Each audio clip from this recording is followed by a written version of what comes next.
სოფლიოში ერთადერთი მბრუნავი გემისამწე, რომელიც 8 სართულიანი შენობის ტოლ 24 მეტრის სიმაღლის სხვაობას მილიმეტრების სიზუსტით ფარავს. ეს არის ფოლკერკის ბორბალი, შოტლანდიის საინჟინრო სიმბოლო, რომელმაც ფორთენ კლაიდისა და იუნიონ კანალის არხებს შორის კავშირი 70 წლიანი პაუზის შემდეგ აღადგინა. წარსულში ამ ორი მაგისტრალის დაკავშირება 11 შლუზისგან შემდგა რთულ სისტემას ეფუძნებოდა. გემებს ამ მონაკვეთის გასავლელად თითქმის მთელი დღე სჭირდებოდათ, რაც დიდ დროსთან ერთად წყლის რესურსების გადაჭარბებულ მოხმარებას იწვევდა. გრავიტაციის გამო ყოველი ტრანზიტისას ზედა არხიდან ქვედაში უზარმაზარი მოცულობის წყალი იკარგებოდა, რამაც სარკინიგზო ქსელის განვითარებასთან ერთად ძველი ინფრასტრუქტურის ექსპლუატაცია ეკონომიკურად გაუმართლებელი გახადა. დღეს ეს პრობლემა ფიზიკის კანონებითაა მოგვარებული. 1200 ტონა ფოლადისგან აგებული მონუმენტური სტრუქტურა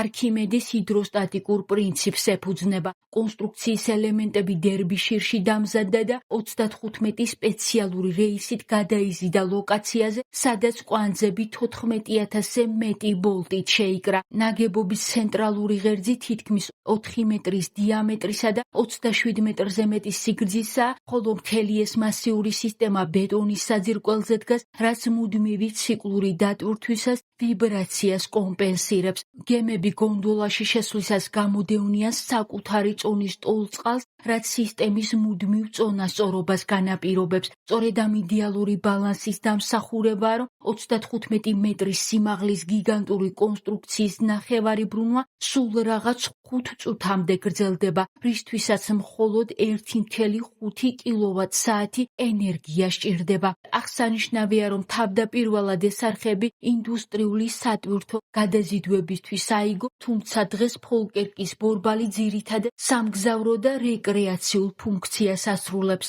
კონსტრუქცია ვიზუალურადაც გამორჩეულია. მისი ფორმა კელტური ორმხრივი ცულის, გემის ხრახნისა და ვეშაპის ნეკნების სინთეზს წარმოადგენს. საინჟინრო მიღწევის აღსანიშნავად 2007 წლიდან ფოლკერკის ბორბალი შოტლანდიის ბანკის 50 ფუნტიან ბანკნოტზეა გამოსახული. დღეს ეს უნიკალური ნაგებობა წელიწადში საშუალოდ 500,000 ტურისტს მასპინძლობს. ფოლკერკის ბორბალი იმის დასტურია, რომ საუკეთესო საინჟინრო გადაწყვეტილება ხშირად სიმარტივეშიც იმალება. 1200 ტონა ფოლადის კონსტრუქცია, 1000 წლეულების წინ ჩამოყალიბებული ფიზიკის კანონი და მილიმეტრების სიზუსტით შესრულებული გაანგარიშება. ეს სამი ელემენტი სრულიად საკმარისი აღმოჩნდა იმისთვის, რომ 7 ათეული წლის განმავლობაში გაწყვეტილი კავშირი აღდგენილიყო. თანაც იმ ენერგიით, რაც სულ რაღაც 8 გავარვარების ნათურის 1 საათიანი ანთებისთვის არის საჭირო.